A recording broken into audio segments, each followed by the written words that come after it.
नमस्कार, मी राजेंद्र कुमार शिंदे. विजेंद्री न्यूज चॅनलमध्ये आपलं स्वागत. पाहूया ठळक घडामोडी. आतापर्यंत कोकणचा कोणत्याही प्रकारे विकास झालेला नाही. खरं तर कोणत्याही पक्षाच्या उमेदवाराकडे व्हिजनच नाही.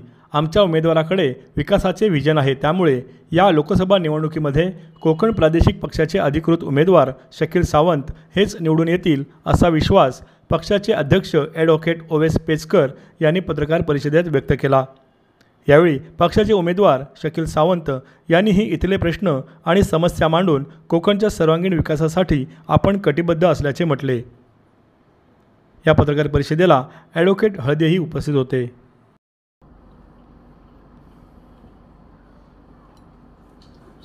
नमस्कार, मी ॲडव्होकेट ओवेस पेचकर, कोकण प्रादेशिक पक्षाचा संस्थापक, अध्यक्ष, संयोजक.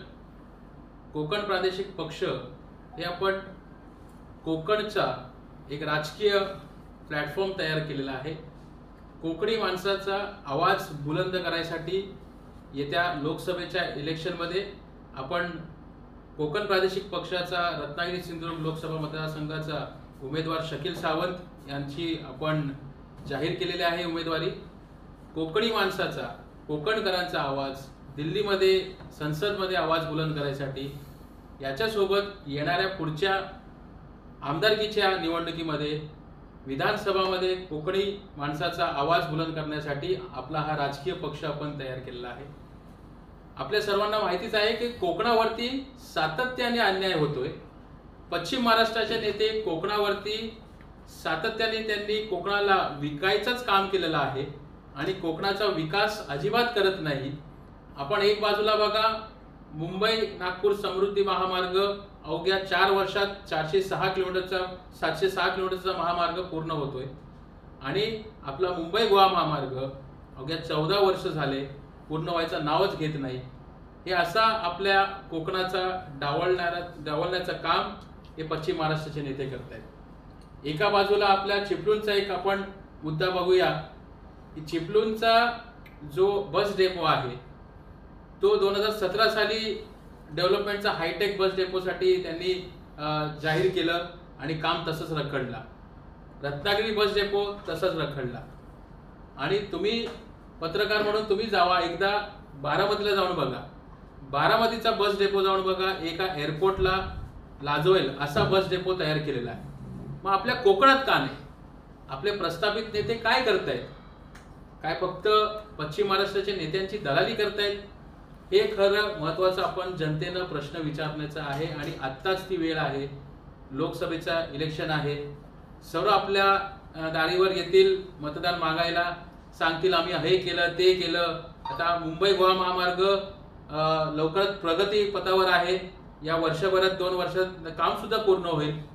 हे सांगतील की आम्ही काम केलेलं आहे. तुमच्याकडे नेते येतील, पालकमंत्री येतील, वेगवेगळ्या पक्षाचे नेते येतील की आम्ही काम केलेलं आहे. पण हे आपण सांगायचं आहे आता की मुंबई उच्च न्यायालयाने आदेश दिलं म्हणून त्या महामार्गाचं प्रगती होतोय. आणि याच्याकरता ॲडव्होकेट ओवेस पेचकरांनी गेलंय, आपल्या कोकणकरांच्या वतीनं मी गेलो म्हणून तो महामार्गाचं काम पूर्ण होतोय. डेपोचा जो काम सुद्धा आहे चिपळूणचा तोही सुरुवात झालेला आहे. ते मुंबई उच्च न्यायालयाच्या याचिका दाखल केल्यामुळं आपला महापूर झाला 2021ला चिपळूणमध्ये. कोणीही प्रशासन सज्ज नव्हता. जनहित याचिका दाखल केली म्हणून 2022 मध्ये सर्व NDRFची बटालियन इथे एकदम तैनात होती. सर्व SP किंवा कलेक्टर सर्व इथे तैनात होते, कारण हायकोर्टाचे त्यांच्यावर चपराक पडली, ताशोरे ओढले म्हणून हे सर्व प्रशासन जाग झाला. हे कोकणवासियांना आपल्या मूलभूत सुविधेसाठी मागणी करायसाठी हायकोर्टाची पायरी चढायला लागते. हेच आमच्या कोकणवासियांचा दुर्दैव आहे. आणि जेव्हा कोर्टात कधी जातो, नेहमी माणूस कोर्टात ह्यासाठी जातो की लास्ट रेझॉर्ट, कुठे पर्याय पूर्ण संपलेले असतात. आता आपल्या गावात फॉर एक्झाम्पल काही लफडे झाले तर आपण काय करतो, तंटामुक्तीकडे जातो आणि प्रयत्न करतो त्या लफडे किंवा काही इश्यूज झाले तर त्याला लवकरच सेटल करायसाठी किंवा काही ना काहीतरी मार्ग लावायसाठी. आणि लास्टमध्ये काही नाही घडलं तर कोर्टाची पायरी चढतो. म्हणजे लास्ट रेझॉर्ट आम्हाला कोकणवासींना वापर करायला लागतो मूलभूत सुविधेसाठी. हे जेव्हा सर्व बघितलं तर मला असं वाटलं की कोकणाच्या नेत्यांना राजकीय इच्छाशक्ती नाही आहे, विजन नाही आहे कोकणाच्या डेव्हलपमेंटसाठी. तर कोकणाचा आवाज बुलंद करायला पाहिजे. आणि आता हे हिस्टॉरिक झालेलं आहे, ऐतिहासिक झालेलं आहे की कोकणासाठी राजकीय पक्ष कधी असं प्रस्तावित कोणी काही केलेलं नाही आहे. काही मध्ये गेल्या 2019 मध्ये मोठ्या नेत्यांनी आपला स्वाभिमान म्हणून ते एक स्वाभिमानी पक्ष काही केलं होतं, पण ते स्वतःच्या फायद्यासाठी ते दिसलं आणि नंतर ते विलीन झालं भाजपमध्ये. ते आपल्या सर्वांना ते माहितीच आहे. पण कोकण प्रादेशिक पक्षाच्या वतीनं कोकणाचा आवाज बुलंद करायचं काम कोकण प्रादेशिक पक्ष करेल, ही यासाठीच आपल्या लोकसभेच्या पासूनच आपण सुरुवात केलेली आहे आणि पहिला उमेदवार शकील सावंत यांच्या नावानं आपण उमेदवार जाहीर केलेला आहे. तर शकील सावंत साहेब आपले उमेदवार आहेत. त्यांचं काम त्यांनी ऑलरेडी सुरू केलेलं आहे. ते आता पहिलाच आपण 12 जानेवारीला त्यांची उमेदवारी जाहीर केली. ते वेगवेगळ्या गावात गेले, वेगवेगळ्या 70 गाव आतापर्यंत त्यांनी कव्हर केलेलं आहे.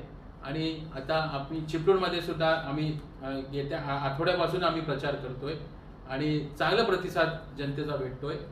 जनता 100% म्हणते की आम्हाला चांगला पर्याय भेटला आता आणि तुमच्या वतीने एक चांगला पर्याय भेटलाय. तर त्याचा 100% जनता आम्हाला 7 मेला आम्हाला चांगलं मतदान देईन आणि जून 4ला शकील सावंत हे चांगल्या मताधिक्यानं निवडून येतील, मला खात्री आहे. नमस्कार, मी शकील सावंत येत्या लोकसभा इलेक्शनसाठी खासदारसाठी उभा आहे. बरेच खासदार तुम्ही निवडून दिल्या, बरेच पक्षाच्या खासदारांना निवडून दिला, पण आजपर्यंत काय विकास झाला नाही कोकणाचा. कोकणाला एक कॉर्नर पीस करून ठेवलाय. आज आपले जे बेसिक नीड्स आहेत ते पण आपल्याला भेटले नाही आहेत. जसे युनिव्हर्सिटीज आहेत, हॉस्पिटल्स आहेत, डॅम्स आहेत, रस्ते आहेत, हे पण बेसिक नीड्स तुम्हाला भेटले नाही आहेत. तर ह्यावेळी तुमच्याकडे एक नवीन चेहरा आहे. एक नॉन पॉलिटिकल बॅकग्राऊंडमधनं मी आलो आहे आणि मला कोकणाचा विकास करायचा आहे. येणाऱ्या पिढीचं फ्युचर चांगलं करायचं आहे. मला त्यांना कार्यकर्ते नाही बनवायचे आहेत. म्हणून ह्यावेळी लक्षात ठेवा, तुम्ही मला मत द्या आणि ह्या येत्या 5 वर्षांमध्ये तुम्ही बघा की माझा विकास कसा असू शकतो. तर तुमची मतं लय इम्पॉर्टंट आहेत. म्हणून तुमचे डोल्यावरचे जे पट्टे आहेत ते जरा ह्यावेळी काढा आणि मतदान शकील सावंतला करा. म्हणजे नक्की काय विजन आहे तुमचं? माझं विजन असं आहे की सर्वात इम्पॉर्टंट हॉस्पिटल्स जे आपले सरकारी हॉस्पिटल आहेत ते आपल्याला सुधारणा करायची आहेत. आपल्याला एक असं कॉल सेंटर नंबर बनवायचा आहे की कुठल्याही गरीब जो फोन केला त्या कॉल सेंटरवर तर आपण त्याच्याकडे पोचू शकतो. जसं की ॲम्ब्युलन्स, आज गरीबचा गरीब ॲम्ब्युलन्सला पैसे देऊ नाही शकत, तर आपण ती एक सोय करायची. जितके आपण एरियामध्ये असेल तिथं आपण ॲम्ब्युलन्स ठेवायचे आणि ते ॲम्ब्युलन्स वेळेवर पोचू शकतात आणि हॉस्पिटलला पोचू शकतात ट्रीटमेंटसाठी. त्याच्यानंतर रस्ते, आज इन्फ्रास्ट्रक्चर नाही म्हणून आपल्याकडे टुरिस्ट वाढत नाहीत. तर आपल्याला काय, आता आपल्याकडं इंडस्ट्री नाही आहे म्हणून आपण काय करायचं, आपण टुरिझम वाढवायचं. जसं तुमचं गोलकोटची नदी आहे तिथं आपण काय नाही एक चांगलं कॉर्निश करू शकतो, म्हणजे चांगला एक गार्डन बनवू शकतो त्या नदीच्या इकडं. तिथं बोट टाकू शकतो, घोडे टाकू शकतो, टांगे टाकू शकतो, म्हणजे बरेच लोक फिरायला येऊ शकतात. रिक्षावाल्याचे धंदे वाढतील, ठेल्यावाल्याचे धंदे वाढतील, दुकानवाल्याचे धंदे वाढतील, हॉटेलवाल्याचे धंदे वाढतील. तर असं मला बरंच काय करायचं आहे. जसे रत्नागिरीमध्ये क्रिस्टल बीच आहेत, तिथं आपल्याला चांगले रिसॉर्ट बनवायचे आहेत. CRZ आपल्याला काढून टाकायचं आहे आणि तिथं आपण चांगले हॉटेल बनवू शकतो. एअरपोर्ट नाही आहे ते एअरपोर्ट आपल्याला चालू करायचं आहे. तर असं बरंच काय आपल्याला विकास करायचा आहे. आणि तुम्ही बघा, अगर रस्ते चांगले नाही आहेत, एअरपोर्ट नाही तर टुरिस्ट कशी येणार आपल्याकडे. एक टर्मिनल क्रूज करायला पाहिजे आपल्याला. जेवढे पण किल्ले आहेत ते किल्ले आपल्याला सुधारणा करून त्याच्यावर छत्रपती शिवाजी महाराजांचे म्युझियम बनवूया आपण त्याच्यावर. तर बरेच पर्यटक येतील, आजूबाजूचे किती येतील फिरायला लोक, आणि असा आपला व्यवसाय वाढू शकतो. अगर व्यवसाय वाढला तर पैसे आपल्या खिशात येतील. आपल्या खिशात पैसे आल्यानंतरच आपली दिवाळी आहे, आपली ईद आणि आपला क्रिसमस आहे. पैसे नाही तर काही नाही आहे. आज लोक, आपली मुलं जवळजवळ मला असं वाटतं की 12वी नंतर चांगली युनिव्हर्सिटीज नाहीत, त्यांना मुंबई नाही तर पुण्याला जायला लागतं. का नाही आपण बनवू शकत. आज तुम्ही एका मुलावर जवळजवळ 10 लाख रुपये खर्च करता आणि 10 लाखाची नोकरी नाही आहे. म्हणून तुम्ही ह्यावेळी विचार करा हे सर्व गोष्ट, आणि आपल्याला हे विजन आहे आपल्याकडे समोर, आणि आपण एक प्लॅटफॉर्मवर सर्वांना येऊन आपण कोकणाचा एक चांगला विकास करायचा. आज तुम्ही आपल्या बाजूचा स्टेट गोवाच बघा, किती चांगले हॉटेल चालत आहेत तिथं, किती टुरिझम आहे, काय नाही आपल्याकडे येऊ शकतात. तर तुम्ही हे विचार करा, सर्व गोष्ट तुमच्या डोल्यावरचे पट्टे आहेत ते काढा आणि येणाऱ्या पोरांचं फ्युचर तुमच्या हातामध्ये आहे हे लक्षात ठेवा. लोकसभेचा प्रतिस्पर्धी अजून जाहीर झाला नाही कुठलाच आणि आपण प्रचारात आघाडी घेतली. संपूर्ण मतदारसंघामध्ये आपण किती प्रमाणात प्रचार केला आणि कसा प्रतिसाद मिळतो लोकांकडून? आता मी राजापूर पासून लांजा, देवरुख, रत्नागिरी सिटी आणि संगमेश्वर आणि संगमेश्वरच्या आजूबाजूवाले गाव आणि चिपळूण, जवळजवळ मी आज 12 जानेवारीपासून मी हे सर्व फिरतोय आणि लोक असं मला म्हणतात की वाकई एक काहीतरी बदलाव पाहिजे आणि लोक बदलाव करतील, कारण की त्यांना विकास नाही भेटलाय, त्यांना ते फॅसिलिटीज नाही भेटले. जे खासदार आत्ता जे आहे ते 2 वेळा निवडून आलेत पण काय विकास केलेला नाहीये. साहेब, तुम्ही आणि तुमचा पक्ष या लोकसभा मतदारसंघासाठी नवीनच आहात. मी पेचकर साहेबांना असे प्रश्न करतो की शकील साहेब यांना उमेदवार किंवा उमेदवारी देण्याबाबत तुमचं मत कसं आलं किंवा त्यांचं सामाजिक योगदान काय आहे? सर्वात अगोदर शकील सावंत साहेब हे जरी दुबईचे त्यांचं बिझनेस असेल, ते गेल्या 35 वर्षात त्यांनी दुबईमध्ये त्यांचं आयुष्य घालवलं, पण त्यांचं नाळ कनेक्शन कोकणासोबत होतं. कारण आपण जर रत्नागिरी शहरात जसंच आपण प्रवेश करतो तर एक भव्य पंचतारा हॉटेल जो सावंत पॅलेस हॉटेल आहे ते त्यांनी तयार केलं आहे आणि तो असा हॉटेल आहे की आता रत्नागिरी शहराचा एक वेगळी ओळख झालेली आहे की तो हॉटेल मुलं आता रत्नागिरी शहर ओळखायला लागलेलं आहे आणि स्टार्टिंग फ्रॉम पनवेल ते गोव्यापर्यंत असा हॉटेल तुम्हाला कुठेच दिसणार नाही. त्या पद्धतीचं हॉटेल कोकणासाठी केलेलं आहे. तशाच पद्धतीने त्यांचं विजन आहे की 500 बेडचा हॉस्पिटल तयार करायचं आहे आणि तो हॉस्पिटल असा हायटेक हॉस्पिटल ठेवणार आहेत. कारण आपल्या इकडे रत्नागिरी शहरात रत्नागिरी आपण बघायला गेलो तर पॅरेलली दुसऱ्या भागात समुद्राच्या त्या साईडला गल्फ कंट्री आहे, तिथून मेडिकल टुरिझम वाढू शकतो आपल्या रत्नागिरी शहरात. आता गोवा हा टुरिझम एक्झॉस्ट झालेला आहे पण रत्नागिरीमध्ये हवामान चांगलं आहे, कोकणात हवामान चांगलं आहे, आपल्याकडे प्रदूषण तेवढा नाही आहे आतापर्यंत आणि त्यासोबतच मेडिकल हॉस्पिटल जर वाढले, हॉस्पिटल चांगले झाले तर मेडिकल टुरिझम हा डेव्हलप होऊ शकतो आपल्या कोकणात. त्याही सोबत हॉट वॉटर स्प्रिंग जे गरम पाणीचे कुंड जे आहेत ते जर डेव्हलप केले तर स्किन डिसीजेस लांब होऊ शकतात. असे प्रोजेक्ट्स आपल्याला आणायचे आहेत. हा विजन शकील सावंत साहेबांनी माझ्याकडे त्यांनी शेअर केला की दुबईमध्ये असून ह्या व्यक्तीला आपल्या कोकणाचा आवड आहे आणि कोकणामध्ये विकास करायचा आहे आणि ते एक त्यांनी ऑलरेडी हे दाखवून दिलं सावंत पॅलेस हॉटेल सारखं बनवून. म्हणजे त्यांचा CV स्ट्रॉंग आहे. त्यांनी CV माझ्याकडे आणलं की वकील साहेब या ऐसा मैंने किया हो, म्हणजे त्यांचा CV एवढा स्ट्रॉंग आहे. तुम्ही जाऊन एक जे आताचे प्रस्तावित नेते आहेत किंवा विद्यमान खासदार आहेत त्यांना जाऊन तुम्ही विचारा की तुम्ही खासदार बनायसाठी तुमची काय एलिजिबिलिटी क्रायटेरिया आहे, तुमचा CV आम्हाला दाखवा, तुमचा बायोडेटा दाखवा. मला 100% खात्री आहे ते काहीच दाखवू शकत नाही.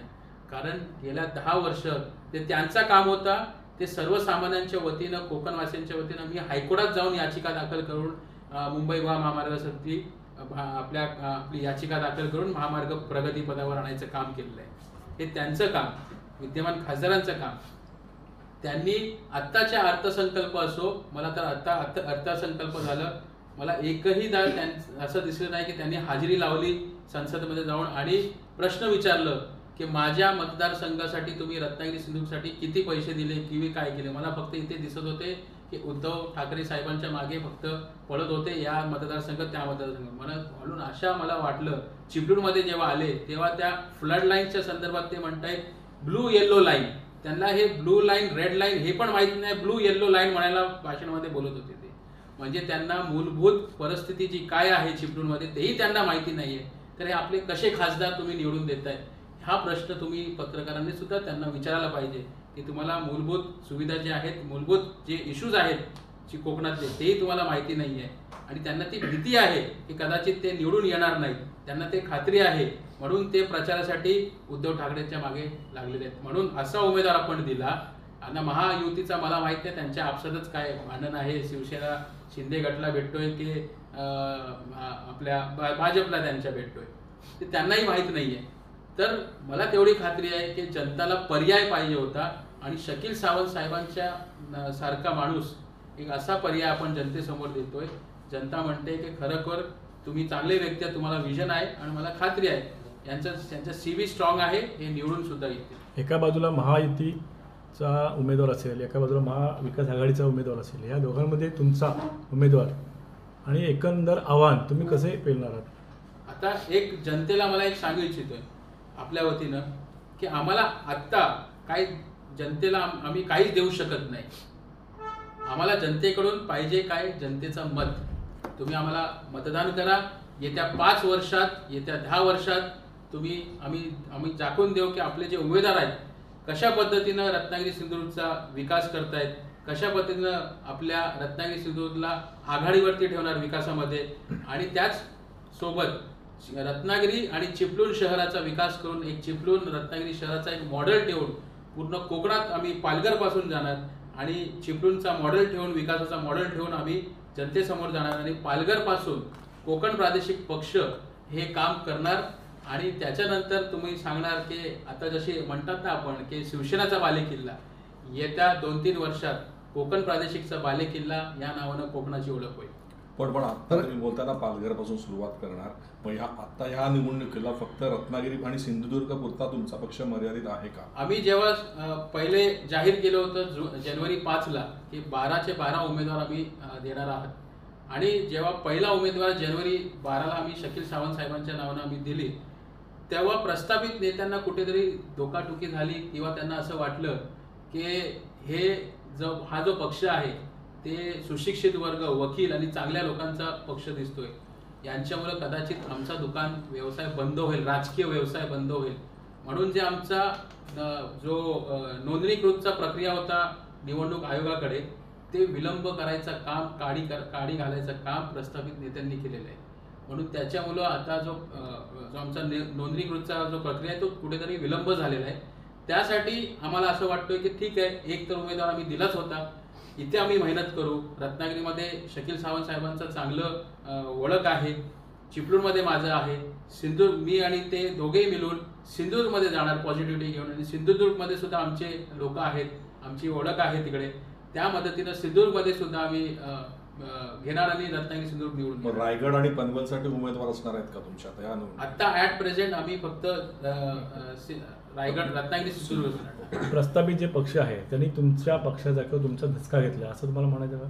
100%. कारण असं ऐतिहासिक एक निर्णय झालेला आहे की कोकण प्रादेशिक पक्ष या नावाचा आतापर्यंत किंवा कोकणाचा एक वेगळा राजकीय प्लॅटफॉर्म असा कधीच झालेला नाहीये.